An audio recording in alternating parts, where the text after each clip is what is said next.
Come with me and you'll be in a world of pure imagination. Take a look and you'll see into your imagination.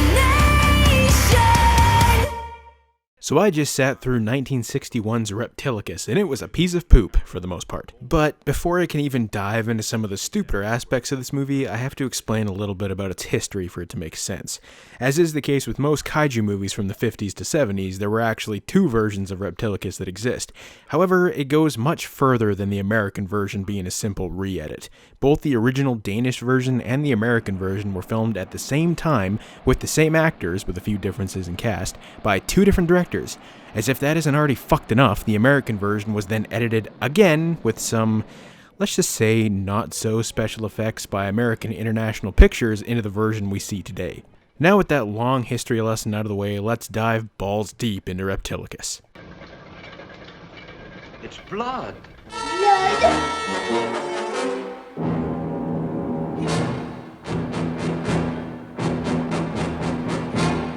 Our movie begins with a mining drill operation that accidentally drills into the severed tail of a prehistoric monster, which has probably been under the earth for millions of years, yet when they pull up the drill, it's all meaty and gross. You'd think by now that shit would have actually fossilized. They take the recovered tail to a research facility where they leave it in the security and capable hands of clearly the most brilliant man for the job.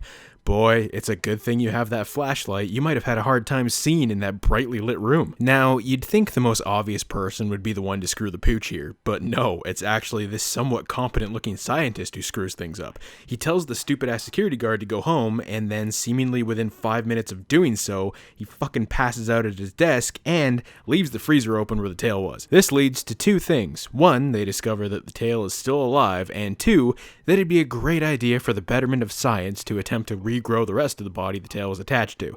To no one's surprise, except the idiots in the movie, the tail turns into a giant Reptilicus. Now, the first 40 minutes of this movie has been so goddamn boring that my mind was starting to wander. I mean, right when you think things are going to kick off, instead we get a nearly uncut 5-minute sequence of exterior shots of sites around Denmark. Is this a kaiju movie or a fucking tourist advertisement?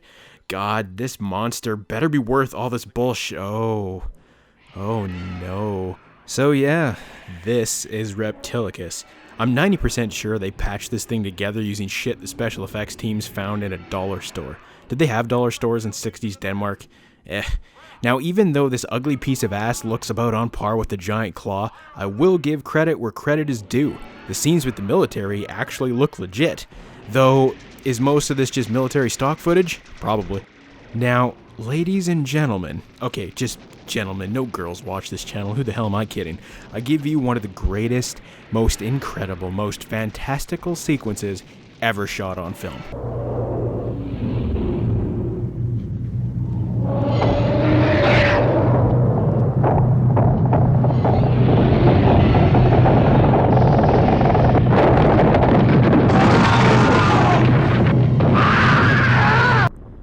Oh, it's beautiful.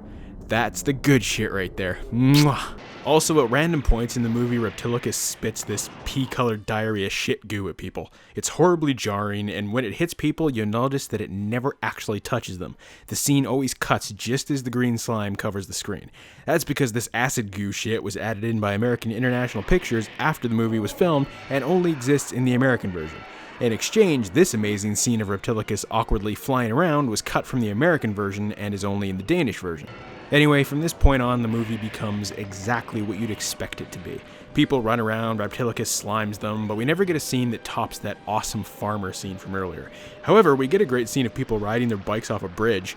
Why don't they ever stop? I mean, the other side of the bridge was pretty high up. You can't tell me they couldn't see it from way in the back. Damned ambulance distracted him. Now we'll have to outflank him. Yes, before he gets out of the open square. No, Brand! No!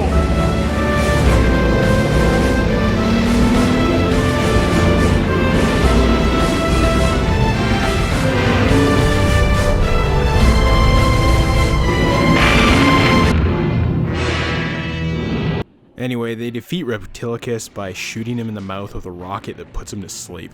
Did it kill him? They never really say it did. But what's this? Oh my god. In a world where original ideas are dead and sequels reign supreme, you're telling me I can't get a sequel to Reptilicus? This movie is stupid, and honestly a lot more boring than it has any right to be. I mean, if people aren't standing around talking about the most dull shit in the world, then Reptilicus is just bumping into stuff like a drunk dude's dick. Reptilicus gets 2 out of 5 stars. Why 2? Because that farmer scene was amazing.